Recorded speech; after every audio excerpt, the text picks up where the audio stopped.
Okay, so let's finish up just the view on just editing, which is not editing, just equipment and audio, and just understanding or trying to identify and just get a little bit familiar and acquainted with some studio equipment. So that's what we're covering in this lesson here. And it's quite a short lesson as well. Please, once again, remember if you are in need of any assistance, you can just again go to the WhatsApp group. You'll find my number. You can just DM me directly, or you can mail me at chrisjordan007.cj@gmail.com. It's on the call campus. And there are many ways that you can just reach out and ask for some assistance. Right. So in the last lesson, I was speaking a lot about like the audio software, and just the introduction of like how a sound engineer and a radio broadcaster are different, but they do have to have some similarities in terms of like understanding how to use certain software and definitely hardware. In this case, as you can see there, like the studio is kind of like it's non-negotiable. You should understand basically nearly every aspect of the studio because you are left in control of that area and that space, but more so the product of the station itself. And you're left alone. So the managers will go home and they'll go have dinner, whatever it is. If you're doing an overnight show and you're trusted with this, you're obviously trained in being able to understand exactly how to use it. If there's anything that does go wrong, you know exactly the procedures as well. You should go through studio controls. So when you do join a station, you should be practicing and doing dry runs like within the production studios, mirror studios that are available to you, so that you get very used to like being able to kind of use the studio almost like an octopus with many different hands, at the same time. It's not just a desk, but as you can see there, there's like audio playout systems. There's which are obviously on different computers. There are, just excuse me because I have sinuses right now, so you can hear that. Um, there are obviously with your microphones, there are a multitude of microphones, and that depends. There might be two, there might be three, four, there might be six, maybe. There will be different channels. Again, we discussed and just identified a couple in the previous lesson, like our ISDN lines, our ASDL lines, directly to DSTV or whatever it is, or phone lines. It doesn't matter. Um, and as you can see there, I'm starting to just basically go through what's there on the diagram. That's also within your text box. That's figure 7.2. Very basic studio where you plug in the headphones. Know obviously how to manage the volume on that versus managing the volume on the monitors. Within the studio, managing the volume of what goes out on air and where the differences are in that. Within the desk is quite a complicated piece of hardware that that obviously interfaces with a number of different other pieces of hardware as well as software, etc., etc. Like like it is definitely intimidating when you do obviously start out broadcasting and doing the shows. I advise that you use the bare minimum. So, for example, the bare minimum amount of channels to play out your music, to know exactly where your ads will play out. They might be allocated to a certain channel. Definitely how to use the phone lines, how to use them off air. So, in terms of your PFL lines. And then again, just when they are when you have got a good grasp of the studio itself, you should learn more about how the technical process actually works. Because again, things go wrong. While the technicians are busy with Centec or whatever it is, will have to come in. You'll be phoning them from the studio. They've already gone home. They might live well far away. You need to know what kind of contingency plans are set up for you. So there might be a CD system that will be available there that you might be able to play out of. versus the desk might have frozen, something might be wrong, the channels might, I don't know, there might be a faulty channel, but more likely it's got to do with the software. That'll happen. Doesn't really matter. You'll have to wait and also know how to maintain, keep the fort, strong and sturdy and carrying on. Like we're going to still be able to broadcast. At the end of the day, the faith and the trust and the dependency lies on you. So you should know more than just the basics of putting on a mic, speaking, taking a caller, playing a WhatsApp voice note, whatever it may be. Like you should know a lot more than just those things over there. Okay. So a couple of things that are listed that you do need to know, and how they work. Again, remember, try to picture yourself as that octopus kind of figure. It really does become quite easy. It's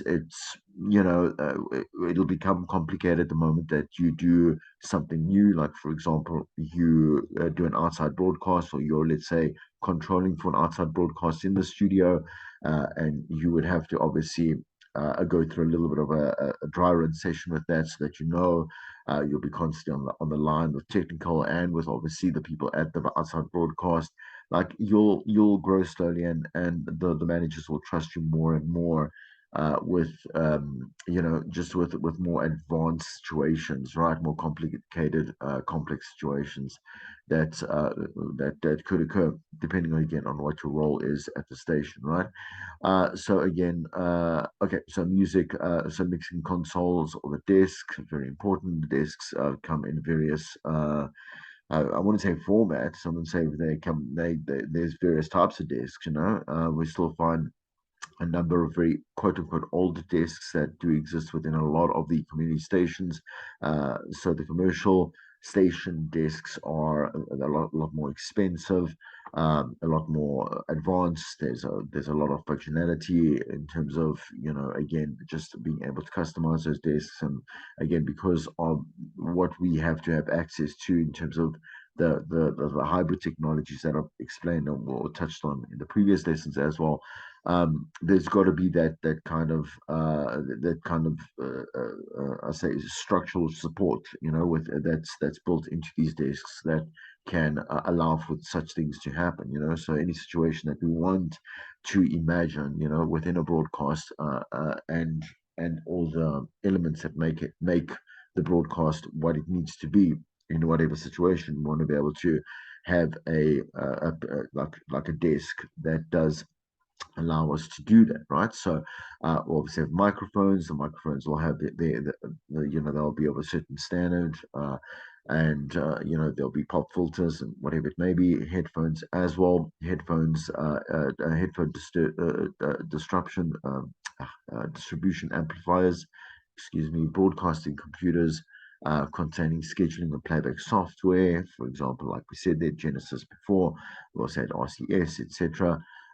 News share points, so where bulletins are emailed and slugs or news clips are loaded. So that'll now be like a single entity on its own, like a single PC with its own controls, most likely in a separate studio would be a little bit better, where the newsreader has control, goes in and out. There'll be a channel obviously open up for the news, within the main studio itself. Um, but the times, the days, and the times of, let's say, the DJ having to control the play out of sound clips and stuff are over, just because this is now obviously available, and it leads to a much simpler, slicker, and a fluid product at the end of the day. Telephones and a hybrid telephone system. So again, with hybrid telephone systems, we do have, let's say, software. We'll have software regardless of whether you have normal telephone lines, whether you have now telephone lines that are attached to, let's say like our social software, like our WhatsApps or whatever it may be that we want to bring over. The hybrid telephone systems also include like the dependencies on the ASDL and the ISDN, depending again on how it is that we're going to structure the particular broadcast and what setting. Computer workstations for each one of your team members that are involved, or the maximum amount that are, let's say, present for a particular show should be there.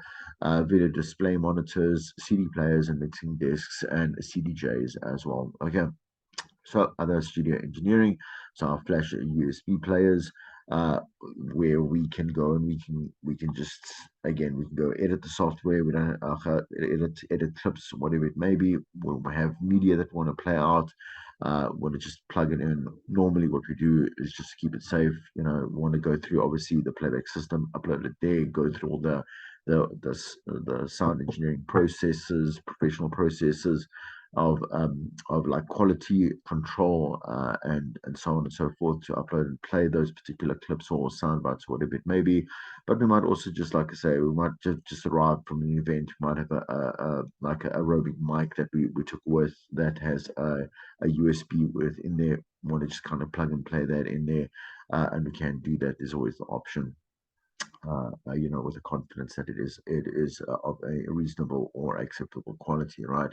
And on a clock will be in the studio, so you'll obviously always be able to see the time. There's on air lights. So, for example, on air lights, if you are on air or off air, it'll be green or it'll be red, and they'll be clear, so that, for example, if you are on air, no one walks into the studio and there's that background noise, and people also are aware in the studio. You'll tell them they'll go on air in a couple of seconds' time. There's got to be no talking. There's got to be whatever, clean link there. Server room and air conditioning. The server rooms are, I mean, are quite large. I say quite large in the sense that there's a lot of information that has to be constantly backed up, and obviously. Not just for that functionality, servers offer a ton load more functionality for the station itself to run, but it is within its called environment. It is completely separate. It's normally only accessible, or should be only accessible, by the technical departments, people who know what they're doing, know what they're accessing, know which PCs know are used for what, and so on and so forth, right?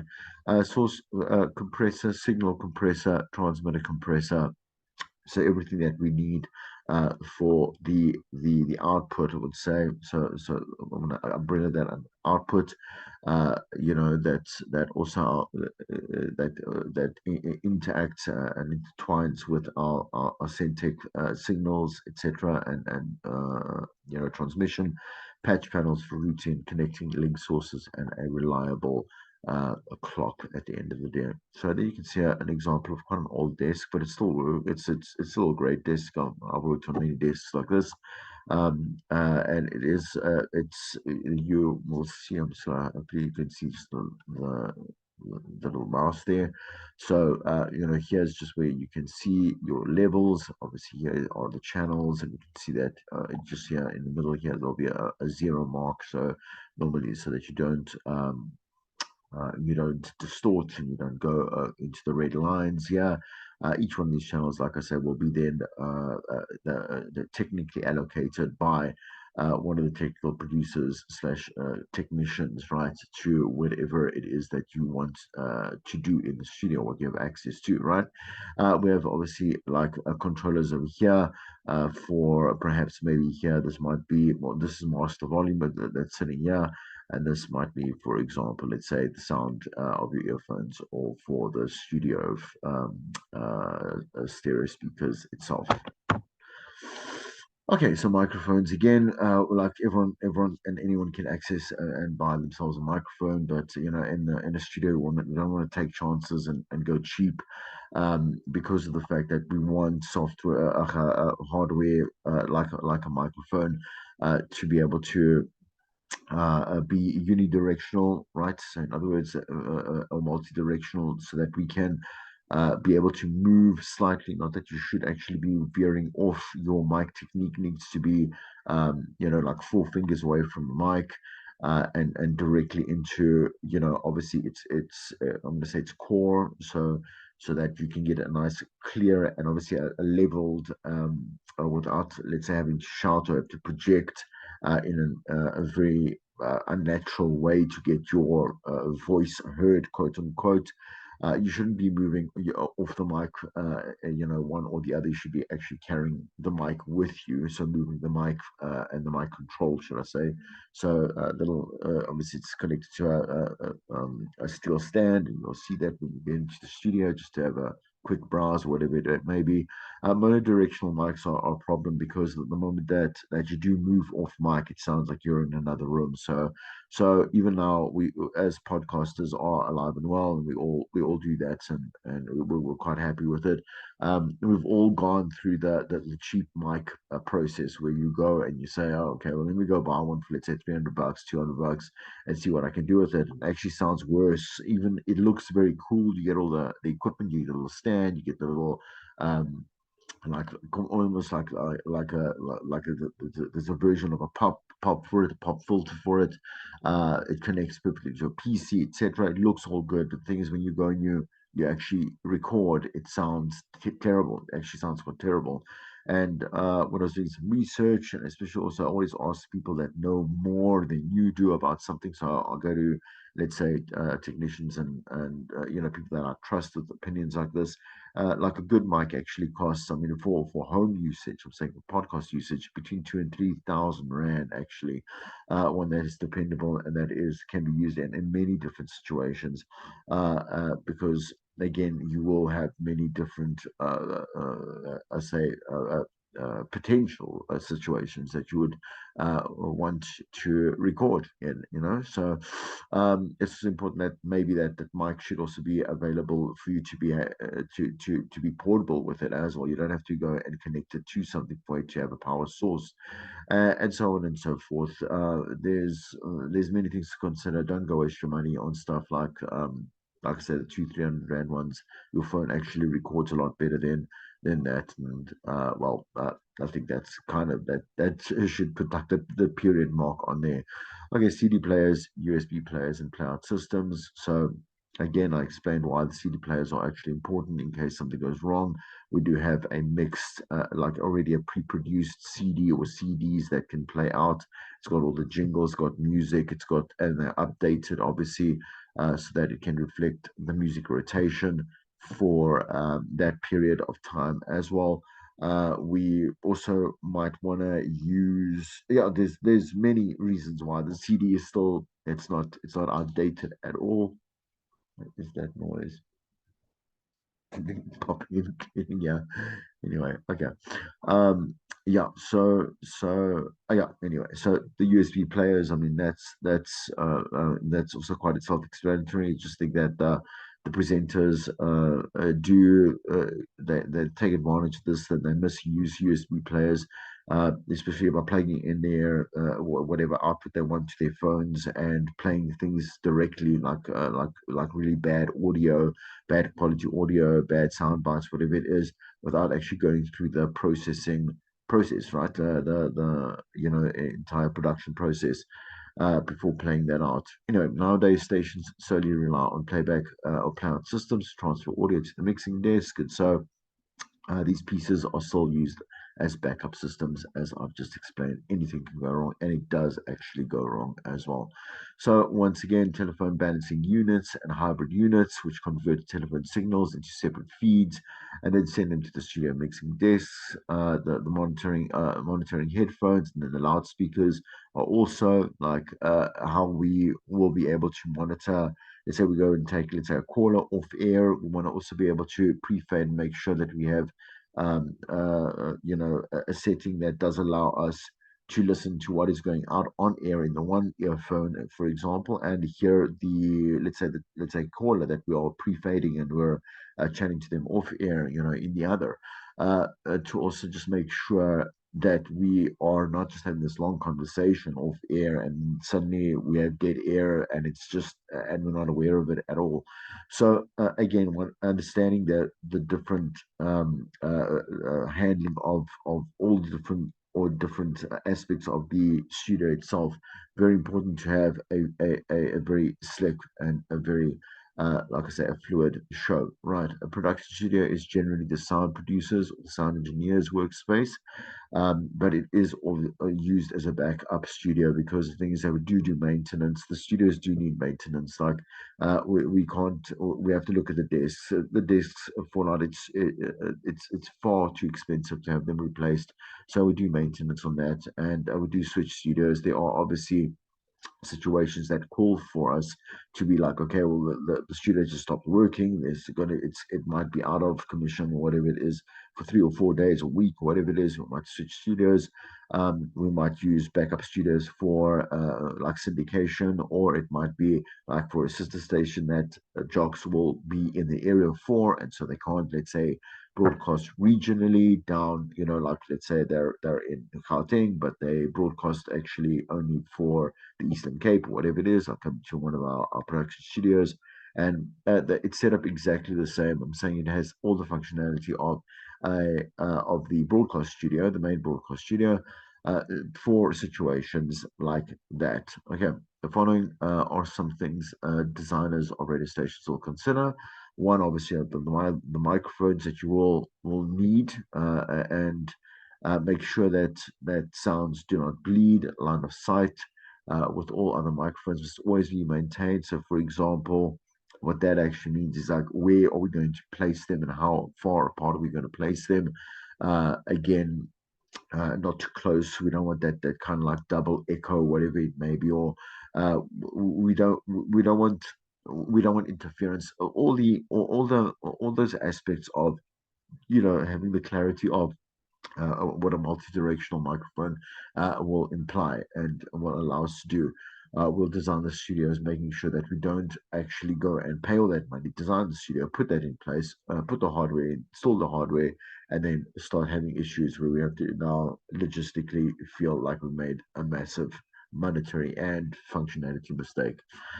Square 90-degree corners are avoided as they cause standing waves that give the room a mid to low frequency of amplification, so which causes the sound over presenters' headphones to sound quite hollow. The corners in a studio will often be split into like 120-degree corners, so kind of that round, like I said, that round feel. Um, and again, it is all well orchestrated and well planned when the design in studios are being made. It is necessary to line the room with thick paddings for soundproofing. If you want to make shift your own soundproofing at home, you better make sure you're using your mattresses, your pillows, and your blankets and stuff. But like soundproofing in studio is, as you'll see with the soft foam, that is specifically, I mean, engineered and made for sound absorption. Okay, so for podcast studios, please go look at those two links that I've supplied there, and you'll go look and see how you can. You don't have to build one, so you can just podcast. I mean, I've podcasted multiple series here just from home, just making sure that I understand like the intricacies of sound, like sound, I say sound deficits and sound amplification. And here is the question that you need to ask yourself: is it true or is it false, and explain why? The fundamentals of learning how to be a broadcaster are the most important lessons to learn throughout your career. So, do you believe that is true, or that is false? And explain to yourself or me why, right? Um, I'm not going to give you the answer to that. Like, that's just silly. I'd rather have it explained, right? But give it some good thought and try to think about uh, exactly everything that I've just been going on about, like for the past two lessons, and say whether that's considered to be part of your fundamental learning or whether it is part of anything that goes further and beyond that. I'm going to end it there.